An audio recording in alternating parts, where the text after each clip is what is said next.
স্বাধীনতাহীনতায় কে বাঁচিতে চায় হে, কে বাঁচিতে চায়? পরাধীনতার শৃঙ্খল কে করিবে পায় হে, কে করিবে পায়? মুক্তিযুদ্ধ আমাদের দেশে কোনো রূপকথার গল্প ছিল না।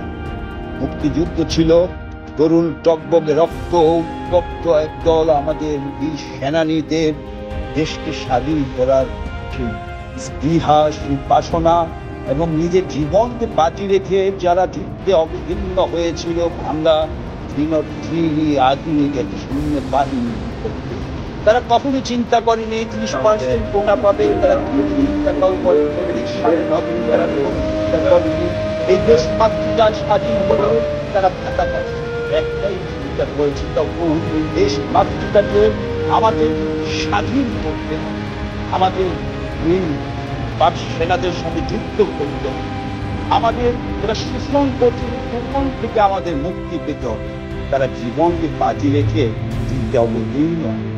তাই তো বাংলার সর্বকালের সর্বশ্রেষ্ঠ সন্তানরাই হচ্ছে আমাদের বীর।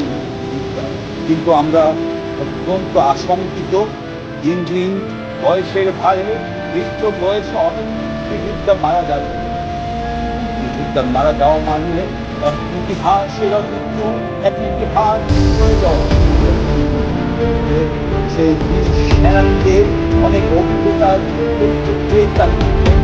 আমরা তাদের নৃত্য, তাদের সাহসিকতা, তাদের সকল বিষয়কে আমরা লিপিবদ্ধ করতে পেরেছি, তাদের অভিজ্ঞতাগুলো কি আমরা ইতিহাসে স্থান দিতে পেরেছি? আমরা এখনো পারি।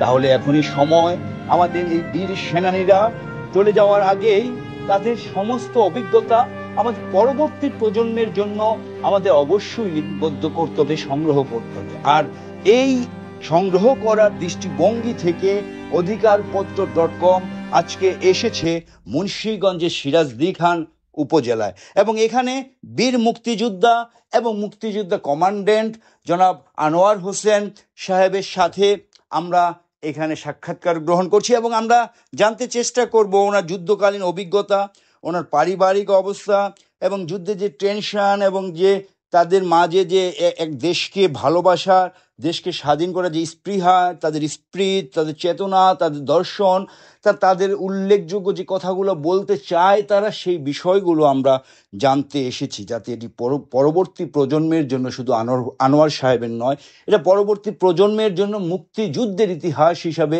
এই ক্ষুদ্র ক্ষুদ্র ঘটনাগুলো যখন আমরা জোড়া লাগাবো তখন এটা একটি বৃহৎ ঘটনা, বৃহৎ আমাদের জাতির জন্য একটি সম্পদ হয়ে থাকবে। তাহলে আমরা শুরু করছি আমাদের আজকে মুক্তিযোদ্ধাদের সাথে আমাদের ধারাবাহিক সাক্ষাৎকারের প্রথম পর্ব মুন্সিগঞ্জ থেকে।